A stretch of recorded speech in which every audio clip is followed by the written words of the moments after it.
Oke, kita lagi di Bali.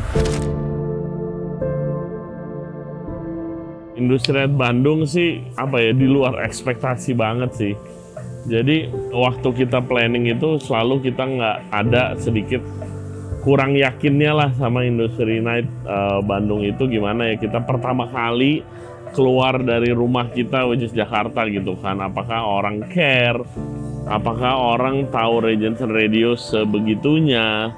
Apakah orang pengen ke Industri Night? Emangnya sepengen itukah orang-orang F&B ini pada nongkrong gitu? Karena kan Industri Night itu banyak juga gue ketemu orang-orang di Industri Night kenalan baru yang belum pernah nonton podcast gue karena diajak aja gitu sama temennya yang kerja di industri F&B juga, which is totally fine.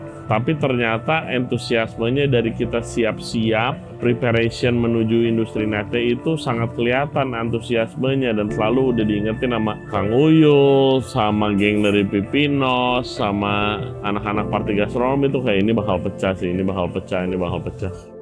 7 tahun buka sesuatu di Bandung cukup lumayan seru banget.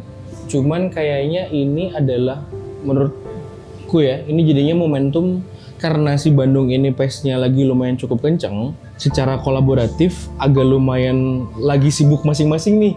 Ternyata lagi lumayan sibuk masing-masing karena pace-nya lumayan cukup kenceng. Satu buka ini. Mungkin untuk bertegur sapa satu sama lain aja agak lumayan cukup sulit ya, kecuali kalau nggak ketemu sengaja. Jadi mungkin kayaknya ini bakal jadi pencetus ke depannya, kita nanti bertemu di satu tempat yang cukup intimate dan lain-lain, ngobrol satu sama lain. Mungkin ke depannya ini adalah start awal kita mungkin bisa lebih berkolaborasi lebih jauh antar brand di Bandung mungkin ya. Harusnya nanti brand-brand atau pelaku yang lain mulai sadar bahwa kolaborasi itu penting.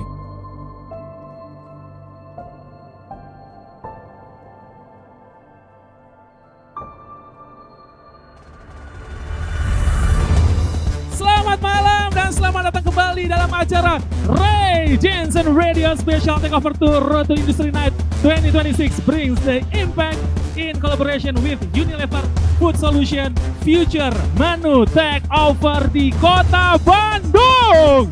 Waktu di Industri Bandung, gua bikin dry mie kocok pakai bone marrow. Kita diminta buat bikin makanan lokal yang elevated gitu kan.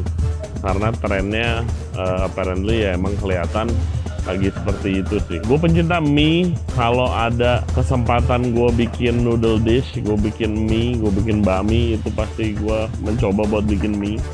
Dan karena lagi di Bandung, waktu kemarin riset makanan lokal yang Bandung banget gitu, kita pilih mie kocok akhirnya. Kebetulan salah satu makanan favorit gue kalau di Bandung tuh mie kocok.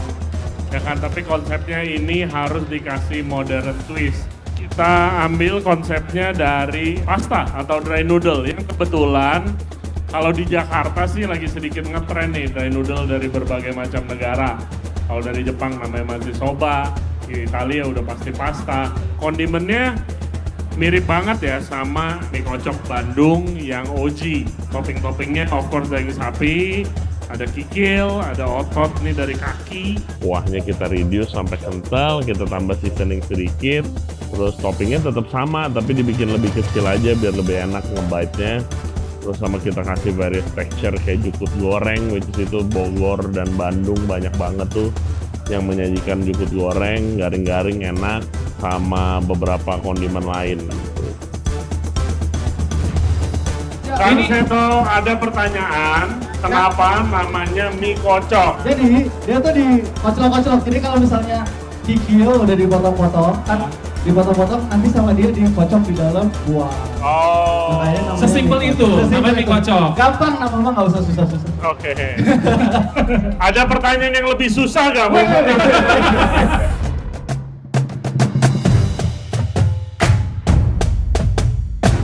Sebenarnya simple karena ini bakalan masak untuk lumayan banyak orang.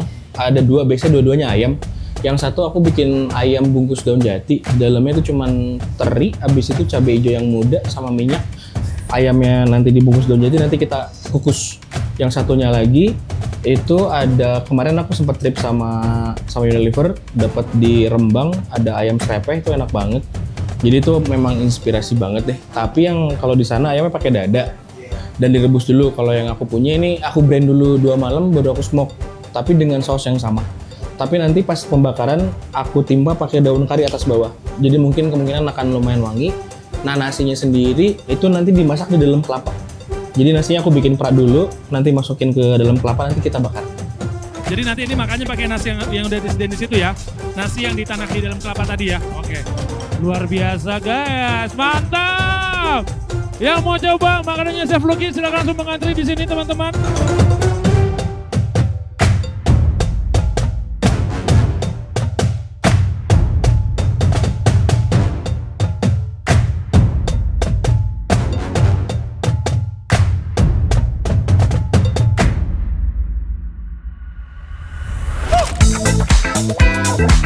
Sekarang kita menuju ke area pop-up bar. Mantap ini. Tak bosen-bosen aku ya bertemu sama Kak Gusti ini ya. Hari ini mau buat bahan bakunya kita pakai soju. Karena ini aperitivo style, jadi kita mau pakai Salino. Yang satunya elderflower base, flavornya yang satu ini blood orange.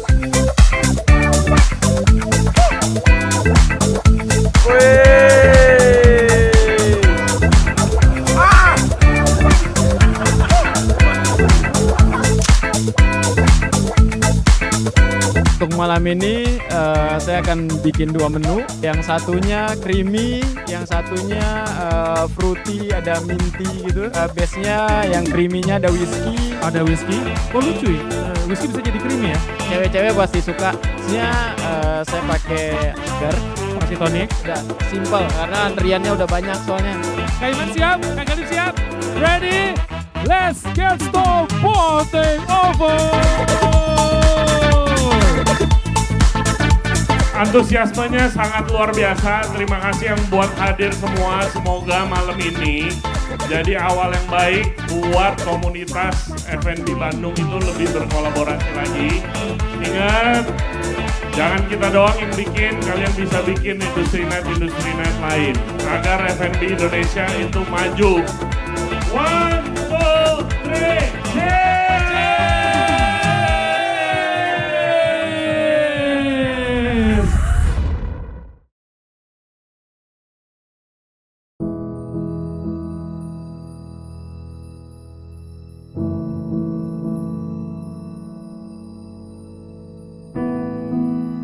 Luar biasa sih, kalau dari jumlah orangnya itu nggak expected. Terus lebih lagi yang nggak expected itu orang stay di sana, sampai malam tuh masih rame banget ya kan. Terus orang-orang pada foto-foto, pada having a good time, semua bilang kayak ini harus ada lagi, ini harus ada lagi. Semuanya bilang thank you, udah bikin acara ini. Semuanya gua tanya, lu kenalan gak sama orang, networking gak? Semuanya kayak wah kenalan banyak banget sama orang baru yang akan collab mungkin ke depannya. Itu sih yang paling bikin gue happy ya. Gue tanya chef-chef pop-up-nya, happy banget. Gue nanya kisah manis Swiss, owner-ownernya happy banget. Semuanya yang terlibat bilang happy, itu penting. Semua yang datang yang gue tanya sih bilang sangat-sangat happy dan harus ada lagi katanya. Nah dengan acara networking ini mestinya bisa jadi titik awal yang baik lah supaya kolaborasi antar industri F&B di Bandung lebih gencar lagi gitu. Cita-citaku cuman gede di kampung halaman sendiri sih. Aku harapannya juga yang lain juga berpendapat demikian. Yuk gedein Bandung sama-sama. Bandung udah cukup gede, kita bikin lebih gede lagi.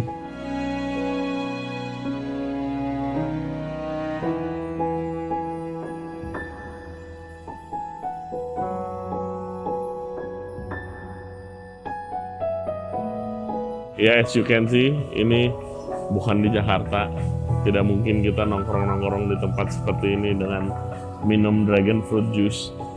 Kalau ada di Jakarta, ini depannya Pantai Kute, di kanan kiri view-nya. 3 hari ke belakang kita udah keliling-keliling Bali untuk cari venue industri night dan juga meeting. Kita udah bangun komitinya seperti yang di Bandung kemarin dari anak-anak lokal industri F&B Bali.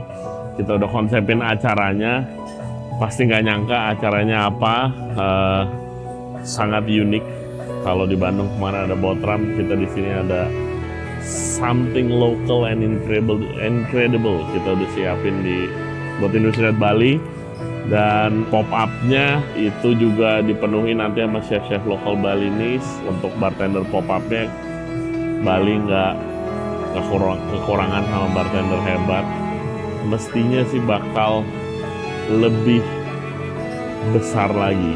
I'm very excited sih buat Bali ini. Bisa bikin statement untuk Regency Radio, untuk Industri Night sendiri, dan juga buat F&B Indonesia.